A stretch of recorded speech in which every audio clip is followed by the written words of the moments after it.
Perkenalkan, nama saya Palawardhana Martrini Bayi.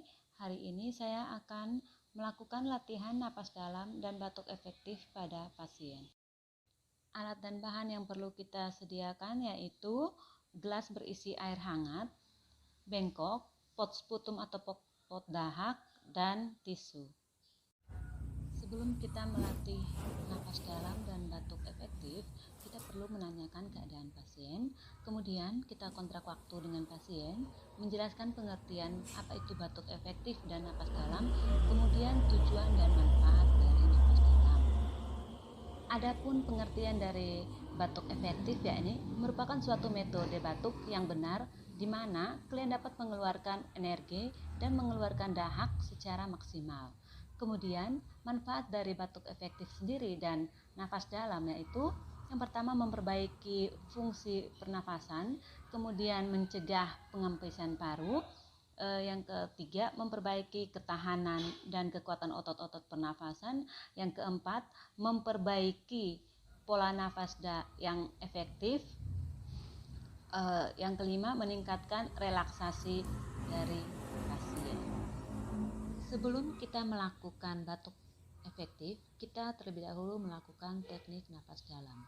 Yang pertama, letakkan tangan pada ulu hati atau epigastrium, kemudian tarik nafas dalam melalui hidung secara perlahan. Pertahankan bahu tetap rileks, dada bagian atas tidak bergerak, dan biarkan rongga perut bergerak naik. Kemudian keluarkan udara secara perlahan melalui mulut dengan menguncupkan bibir. Lakukan 3-4 kali dan pada kali keempat keluarkan nafas secara maksimal. Teknik ini dapat dilakukan sendiri 5-10 kali atau sampai kita merasa nyaman.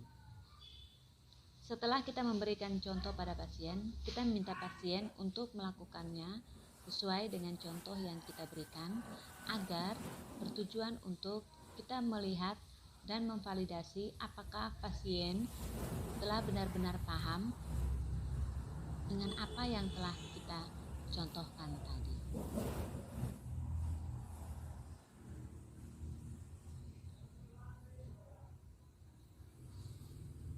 Sementara pasien melakukan, kita dapat memperhatikan, dan apabila yang dilakukan pasien sudah benar, maka kita akan lanjutkan dengan mengajarkan teknik batuk efektif.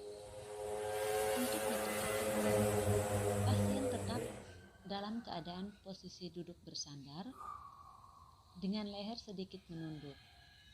Kemudian, pasien diminta melakukan pernafasan dalam sebanyak 2-3 kali. Dan pada tarikan nafas keempat, pasien diminta menahan nafas 2-3 detik, kemudian batukan.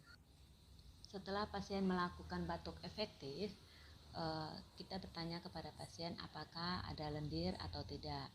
Bila ada, maka kita berikan tisu kepada pasien untuk membersihkan lendir tersebut dan membuang lendir pada pot sputum yang telah disediakan. Kemudian kita memberikan air hangat untuk pasien. Setelah itu, kita bertanya kepada pasien bagaimana perasaannya setelah melakukan nafas dalam dan batuk efektif. Setelah itu, kita juga berikan waktu kepada pasien untuk bertanya terkait hal-hal yang belum dipahami tentang batuk efektif dan nafas dalam yang telah kita pelajari bersama. Bila tidak ada pertanyaan, maka kita merapikan pasien, kemudian merapikan alat-alat dan juga mencuci tangan.